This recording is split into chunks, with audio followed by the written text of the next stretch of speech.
Welcome to Layton, Utah, one of the oldest and most populated cities in the entire Rocky Mountain region. Though once famous in the mid-1800s as a pioneer's rest stop en route to Antarctica, this modern city is still teeming with historical phenomena. Let's see what we can dig up as we search for relics of the past.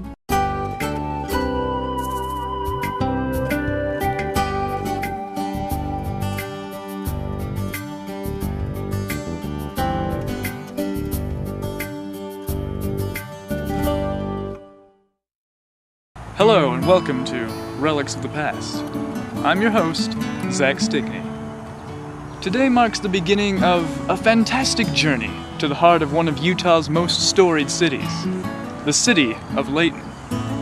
We'll begin by discussing a brief timeline of some of the more important events that have made this great city what it is today. Layton City was founded in 1835 by Charles Layton. Charles was once a very successful banker in the city of Boston, but he was soon forced to leave after all of his employees were killed in the Boston Massacre. After this horrendous event, Charles decided it was time for him to forge a new life. He decided to head out west. Historical accounts tell us that he traveled relatively light. He brought with him only 4 oxen, his ambition, and 736 crates of ammunition. Charles left his family in Boston to deal with the mercy of the British overseers and their general, Winston Churchill. And so, Charles headed out west to find himself a new life. He followed a path blazed years before his time, first stopping in Paris, then Tallahassee, then Montevideo, where he allegedly purchased the seeds of what would soon become the city of Layton's drug economy. Then he stopped in Vegas for 13 years, losing his oxen, then winning them back, then winning a solid gold mansion, then promptly losing everything and continuing his trek on foot. Layton was lost in the desert surrounding Las Vegas, but slowly heading in the direction he believed was Oregon.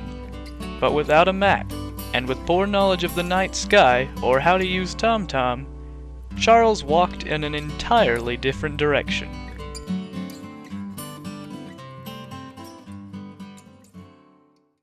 Nobody knows exactly what happened to Charles on his journey, but historical evidence shows that he ended up here, in the place known today as Layton Commons Park. In our modern era, Layton Commons Park serves as a haven for ducks, a playground for children, and, at times, a place for students like these, from neighboring Layton High School, to come and skip their classes with Mary Jane. Don't be stingy with your swag, bro.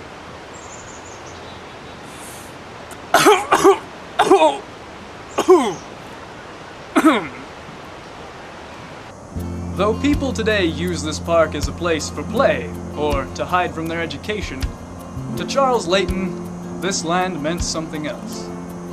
With access to water, timber, and fertile land for crops, Charles knew that this would be a great place to start his new life. And so, like all egotistical businessmen do, Charles named his promised land after himself. He was now Charles Layton, the mayor of Layton, in the United States of Layton territory of Laytonland. But of course, the United States Supreme Court did not recognize Laytonland as a sovereign nation, so he was simply the mayor of Layton, the smallest city in the Utah territory. Today, the citizens have dedicated a heritage museum to Charles Layton and all of his great works. Let's see what historical majesties await inside.